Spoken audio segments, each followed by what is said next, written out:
Chlapec vyrostl v pohodlné rodině, ale kdykoliv viděl svého kamaráda z dětství, který měl sotva co jíst, vždy se s ním podělil o polovinu svého jídla a říkal, všechno bude v pořádku. Jednoho dne, když přecházel silnici, ho srazilo rychle jedoucí auto. Rychle ho převezli do nemocnice, ale zůstalo mu vážné poranění mozku.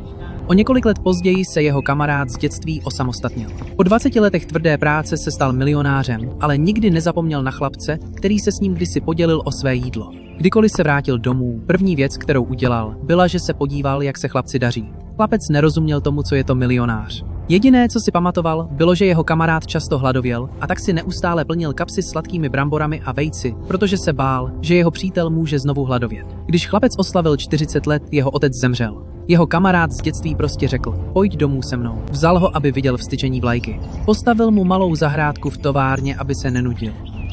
Dokonce mu postavil kurník. Po přestěhování do města se chlapec stále obával, jestli jeho přítel jedl. Jednoho dne během schůzky ho milionář viděl přicházet. Snažil se mu naznačit, aby nevstupoval, ale muž to nepochopil. Přistoupil ke stolu, položil na něj čerstvě uvařené vejce a začal ho krmit. Investoři byli ohromeni.